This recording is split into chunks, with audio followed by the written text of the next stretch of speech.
हमारे साथियों की वजह से इतनी नहीं हुई जितनी बीजेपी के अंदर जयचंद लोग थे उन्होंने हमारी करवा दी। और जिस दिन चुनाव समाप्त हो जाता है और जिस दिन पार्टी की टूटी होने में जाती है चंडीगढ़ के अंदर, तो हमारे लोग को नहीं मिला। इस तरह की चर्चा, राजनीतिक चर्चा, मुख्य अतिथि के मुख द्वारा सुन के बड़ा दुख हुआ। जिस भारतीय जनता पार्टी ने उनका इतना मान और गौरव बढ़ाया, पूरे देश को तिरंगामय कर दिया, उस पर साथ साथ टिप्पणी करना मुख्य अतिथि द्वारा ये पार्टी का भी अपमान है और राष्ट्र का भी अपमान मानता हूं। कांग्रेस की पीठ में छुरा घोंप करके अपने आप को जयचंद साबित करते हुए बीजेपी में शामिल हुए। पूरी जनता जानती है इलाके की कि ये बीजेपी को बचाने आए थे या अपनी राजनीति बचाने आए थे। तो ये जनता, इस क्षेत्र की जनता हर बार तुम्हारी पीठ के पीछे खड़ी रही, 40 साल से तुमको झेल रही है। रोहतक में पार्टी के उम्मीदवार की खिलाफत करते हुए कांग्रेस की मदद की जयचंद वो है। प्रधानमंत्री जी को बुला के भी एक तरह से इन्होंने अपमान किया, तो जयचंद वो है जिसने प्रधानमंत्री का अपमान कराया। नेशनल हेराल्ड का केस और अहीर कॉलेज का केस, ये केस समान है। मांग करता हूं कि इसकी जांच हो, इसके खिलाफ मुकदमा दर्ज हो और ईडी इसकी जांच करे, तो जिन लोगों ने ये पाप किया, अपराध किया है, उनको सजा मिले।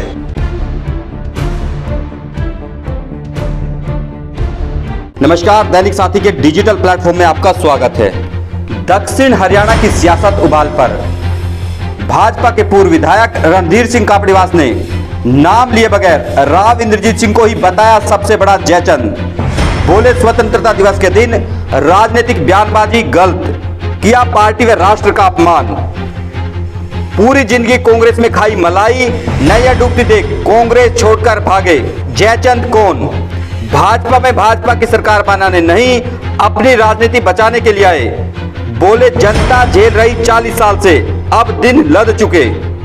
बोले कार्यक्रम में मौजूद रहते हैं केवल स्वार्थी, प्रॉपर्टी डीलर व टिकटार्थी। कहा अपनी ही पार्टी के लोगों को कर दिया समाप्त। बोले Harco bank chairman doctor Arvind Yadav ने कोई गलती नहीं की, वह रेवाड़ी से करनाल गए थे चुनाव प्रचार करने, लेकिन इन्होंने लोकसभा चुनाव के दौरान रोहतक में कांग्रेस की मदद। पटौदी व नांगल चौधरी में पार्टी के ही उम्मीदवारों के खिलाफ कर रहे थे काम। नाम लिए बगैर कहा अपने भाइयों के साथ कैसा व्यवहार सब जानते हैं। बोले मैंने इनके चुनाव के लिए अपना पैर तक खोया, लेकिन मेरा टिकट कटवाने के लिए लगाया पूरा जोर। 2019 विधानसभा चुनाव में रेवाड़ी से भाजपा प्रत्याशी पर भी साधा बड़ा निशाना। बोले नाम लेने लायक नहीं। अहीर कॉलेज की जमीन को भी हड़पने का लगाया गंभीर आरोप। बोले ईडी करे जांच।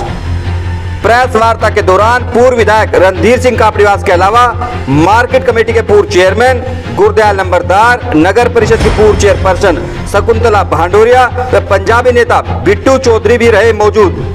अब आपको दिखाते हैं किस तरह से सिलसिलेवार केंद्रीय मंत्री राव इंद्रजीत सिंह के बयानों पर पूर्व विधायक रणधीर सिंह कापड़ीवास ने करारे जवाब दिए। देश में कुछ ऐसे भी लोग हैं जो अपने स्वार्थ के लिए देशभक्ति को भूल जाते हैं, पक्षी भी नहीं भूलते। पक्षी भी ये कहता है, जब जंगल में आग लग गई तो वो कहता है फल खाए इस वृक्ष के गंदे कीने पात,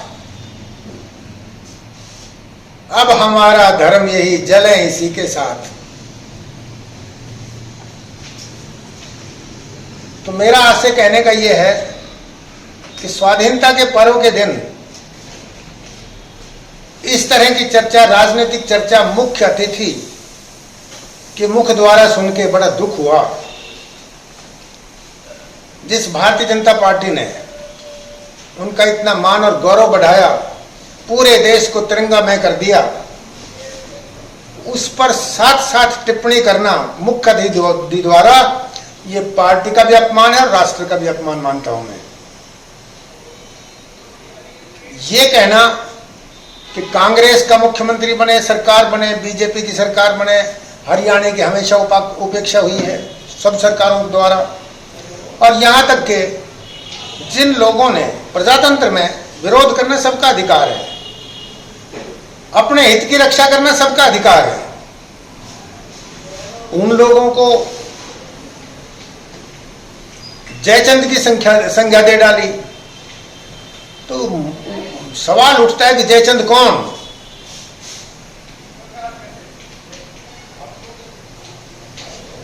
कांग्रेस पार्टी में जिसमें ये महानुभाव रहे, पूरा जीवन कांग्रेस को सींचा,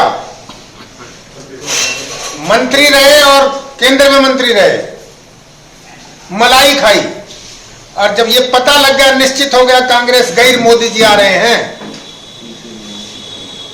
तो उस समय जलते हुए बन को छोड़ के कांग्रेस की पीठ में छुरा घोंप करके अपने आप को जयचंद साबित करते हुए बीजेपी में शामिल हुए। और भारतीय जनता पार्टी में शामिल होने के बाद कहते हैं कि हमने बीजेपी में सरकार बनाई। मैं ये कहता हूं, वो बीजेपी में सरकार बनाने के लिए आए थे या अपनी राजनीति बचाने के लिए आए थे?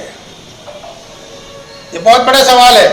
आप सब भी जानते हो, पूरी जनता जानती है इलाके की, कि ये बीजेपी को बचाने आए थे या अपनी राजनीति बचाने आए थे।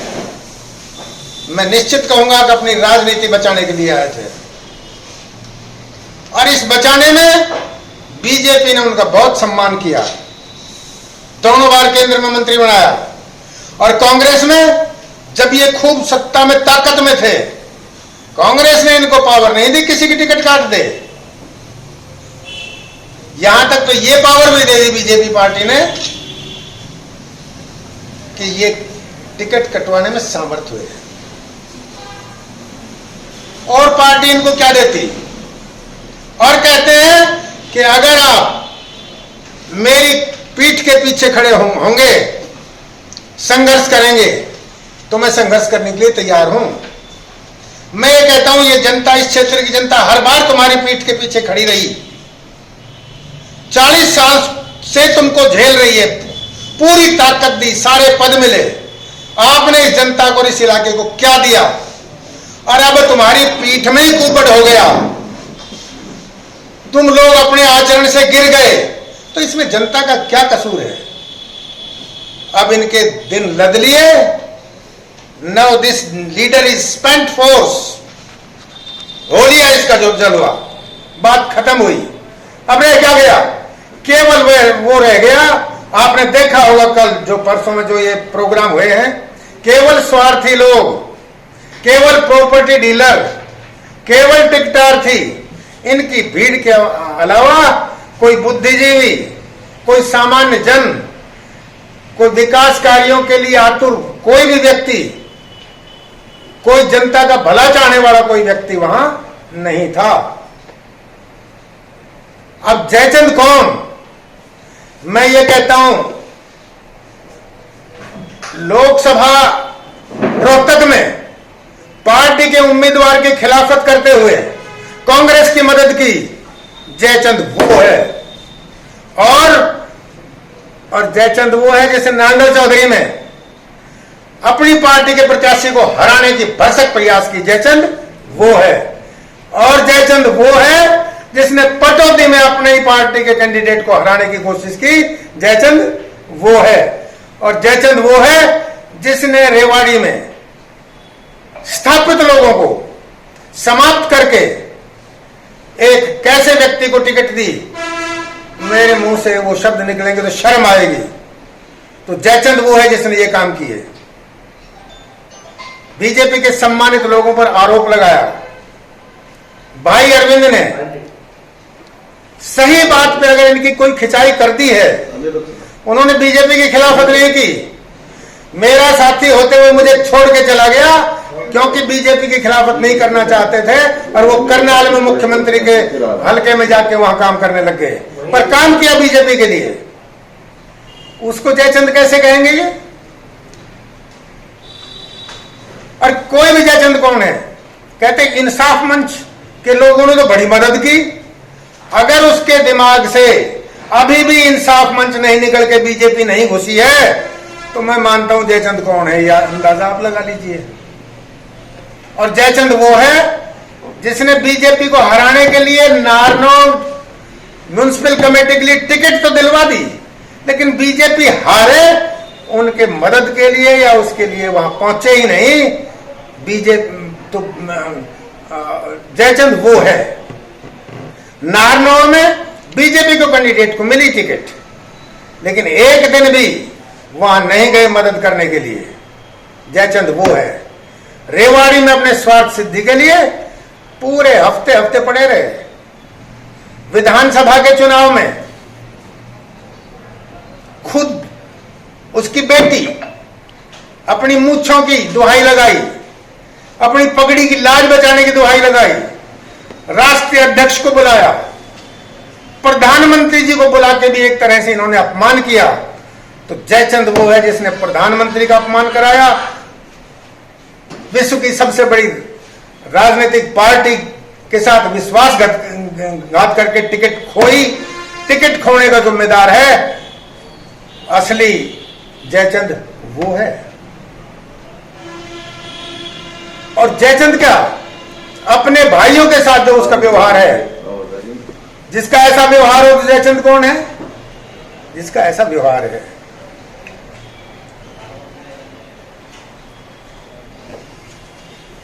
ये बीजेपी में जो आए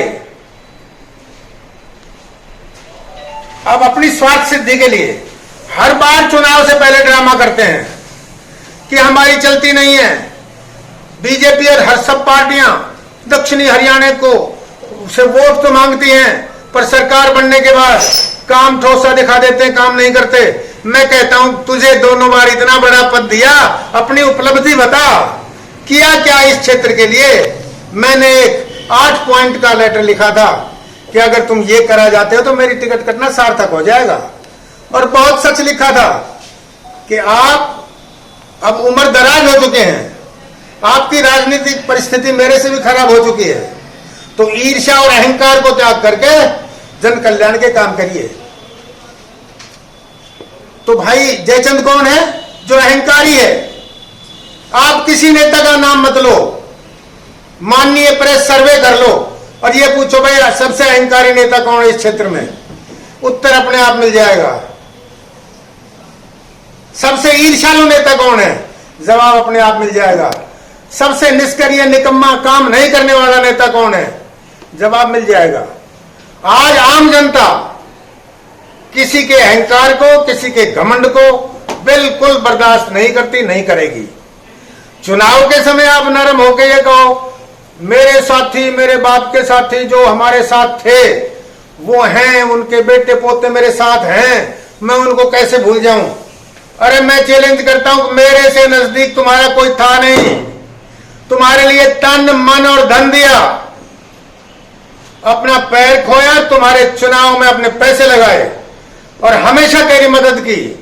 मेरे पहले चुनाव में भी जब मैं विधायक बना तब मेरी टिकट कटाने का प्रयास किया, मुझे मंत्री ने दिया, अयोग्य लोगों को मंत्री बनाता है ये। इससे बड़ा इलाके के लिए जयचंद कौन होगा?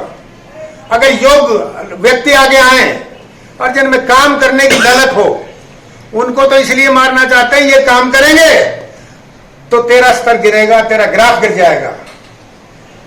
ये बड़े शर्म की बात है।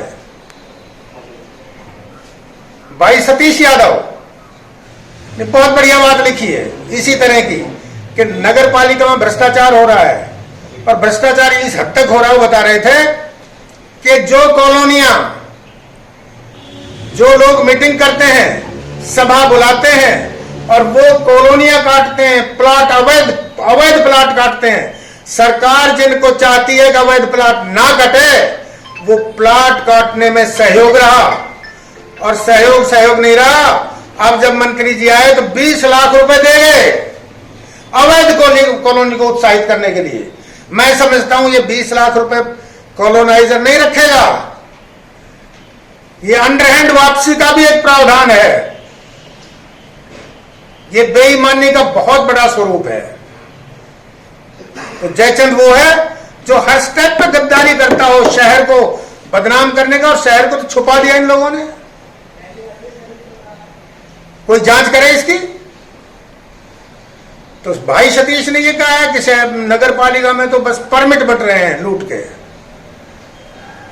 ऐसे लोग जो प्रखर होकर बोलने लगे हैं, मैं उनको बधाई देता हूं, और माननीय मीडिया को बधाई देता हूं। कम से कम उनके दिल में भी अब ये उमंग आने लगी है कि ऐसी गलत बातों को हम भी प्रदर्शित करें और निकालें बाहर।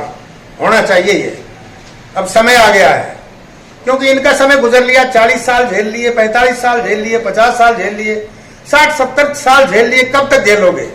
कब इनको नहीं बनाया जनता ने? कब जनता इनकी पीठ के पीछे नहीं खड़ी रही? पर इनको तो फिर अब चुनाव नजदीक आया है तो फिर वो ही माल चाहिए।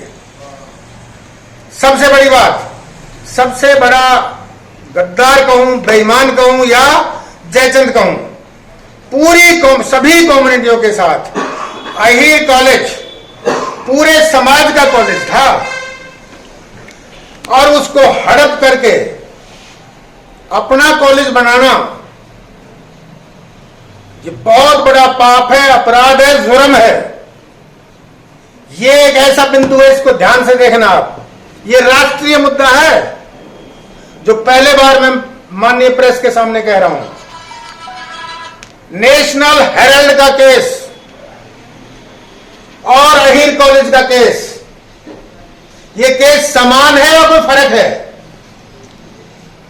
पब्लिक संपत्ति को किस तरह से हड़पा गया, उस पूरी संपत्ति पे किस तरह से कब्जा किया गया, इसको नेशनल हेराल्ड को कोट करते हुए मैं सरकार से, ईडी से, केंद्र सरकार से मांग करता हूं कि इसकी जांच हो, इसके खिलाफ मुकदमा दर्ज हो और ईडी इसकी जांच करे, और जो जिन लोगों ने ये पाप किया, अपराध किया है, उनको सजा मिले। ये बहुत बड़ी बात है। ऐसे जयचंदों को बख्शा नहीं जाना चाहिए। इतना बड़ा मुद्दा कहने के बाद कुछ बचता नहीं है। नेशनल हेराल्ड में बड़े बड़े लोगों को नहीं बख्शा गया, और ये केस बिल्कुल उसी तरह पे, बिल्कुल वैसे का वैसा है, बिल्कुल वैसे का वैसा।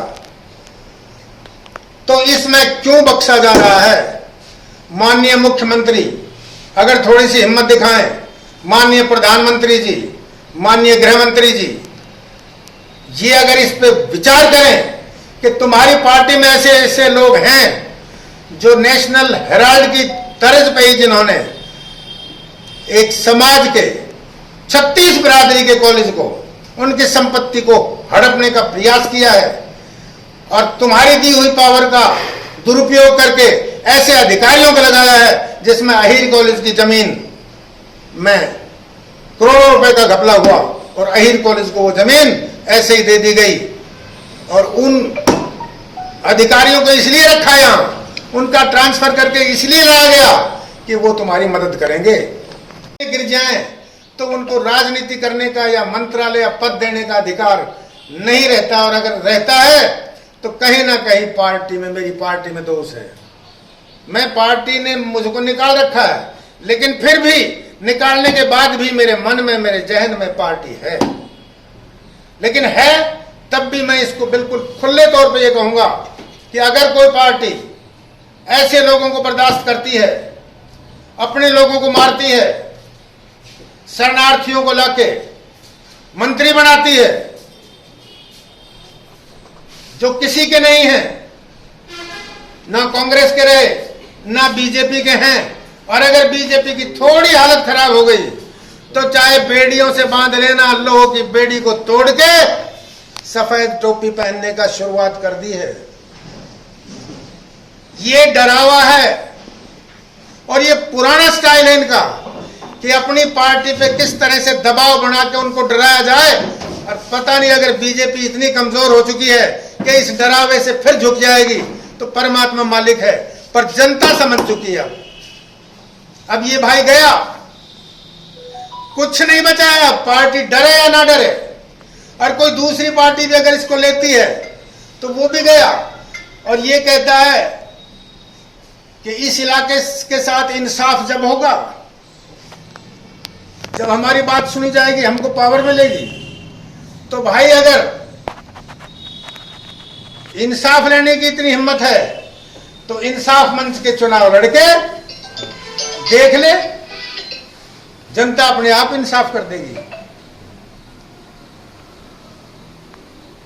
जो मैं कह रहा था 9 बिंदु मैंने लिखे, उनकी बात तो कोई नहीं की, लेकिन आज ही उसकी चिट्ठी का जवाब आया 1 लाइन में, अभी अभी पहुंचा ईमानदारी से।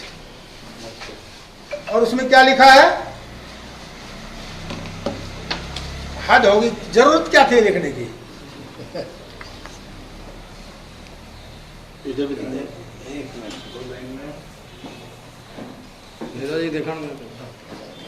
बस नेताजी थोड़ा सा इधर कर, चेहरे से थोड़ा सा चेहरे से नीचे कर। आप बता दो ना क्या लिखा है। 1 मिनट रुक कुछ जाओ ना। लिखा ही नहीं। इतनी मजेदार की चिट्ठी आप सबने पढ़ी होगी जो हमने लिखी थी। 8 डिमांडों के साथ हमने कहा था, आओ जी चेयरमैन साहब आओ। 8 डिमांडों के साथ हमने कह दिया था कि भाई अब आप उम्र दराज हो चुके हो, भाई आ जाएंगे, उम्र दराज हो चुके हो, आपकी राजनीतिक परिस्थिति भी मेरे जैसी हो चुकी है, इसलिए ईर्ष्या और अहंकार को त्याग करके जन कल्याण के काम करो। ऐसी चिट्ठी के जवाब में 1 लाइन लिख के भेज दी, उसकी जरूरत भी नहीं थी, तो रजिस्टर्ड थी, पहुंच तो गई थी। लिखते हैं, प्रिय श्री रणधीर सिंह जी, ये आपका दिनांक 8 जुलाई 22 का पत्र प्राप्त हुआ, जिसमें आपने कुछ विकास कार्यों को करवाने का अनुरोध किया है। सादर मैं देखूंगा, करूंगा, प्रयास करूंगा, कुछ नहीं। तो इनकी काम करने की आदत ही नहीं है। बातें कहने की बहुत हो सकती हैं, लेकिन जब सारी बातें कहेंगे तो जो मेन बिंदु है, जो एक राष्ट्रीय मुद्दा है, जिसमें कम से कम पक्षपात ना हो, वो है कि अहीर कॉलेज जिस तरह से हड़पा गया है, ये सिमिलर केस है नेशनल हेराल्ड जैसा, एक भी बिंदु इससे अलग नहीं है। तो जब नेशनल हेराल्ड की जांच FIR दर्ज होके बड़े से बड़े लोगों को रगड़ा लग रहा है, तो यहां ये दुभांत क्यों हो रही है? बीजेपी के नेता, उच्च अधिकारी, न्यायपालिका, सबको इसका संज्ञान लेना ही चाहिए। ये समाज की संपत्ति है, समाज को मिलनी चाहिए। सर, आपने तमाम आरोप लगाए, लेकिन जो प्रदेश के गृह मंत्री जिनको सुरक्षा का जिम्मा है, जब उनसे यही सवाल पूछा गया जयचंद वाड़ा, तो उन्होंने ये कहा कि राव इंद्रजीत तो विकास पुरुष हैं। इस पर क्या कहोगे? क्या है वो? विकास पुरुष बता दिया उन्होंने। ऐसा है, कहने को मैं भी कह दूं, आप जरा ये सोचिए, मेरी पूरी स्पीच में मैंने नाम लिया कहीं? एक भी जगह मैंने नाम लिया कहीं? नहीं लिया। इसका नाम लिया। जिनको ये विकास पुरुष बता रहे, जिनको विकास पुरुष बता रहे, देखिए, पार्टी के, बीजेपी अनुशासित पार्टी है, और अनिल विज जी बहुत सुलझे हुए व्यक्ति हैं। वो अपना काम चला लें, किसी को निराश और नाराज ना करें। उनका प्रयास तो सबको साथ लेने का है, पर इस जयचंद की बताओ, गोदी में लेते लेते गिर के पड़ जाए, उसका क्या इलाज? सर जयचंद कौन है? अभी तक आपने यही नहीं बताया। जयचंद मैंने बता दिया कौन है, लोगों को भी तो पता लगे सर। हर पॉइंट में बता दिया। जयचंद वो है जिसने इतने काम किए हैं, जिसने नांगल चौधरी में अपनी पार्टी की खिलाफत की है, जिसने पटौदी में अपनी पार्टी की खिलाफत की है, जिसने लोकसभा क्षेत्र कोसली में अपनी पार्टी के उम्मीदवार को हराने का काम किया है, जिसने नारनौल में म्युनिसिपल कमेटी, बावल में म्युनिसिपल कमेटी को हराने में जिनका बहुत बड़ा सहयोग रहा है, जिसने रेवाड़ी की सीट खोई है, उससे बड़ा जयचंद कौन होगा?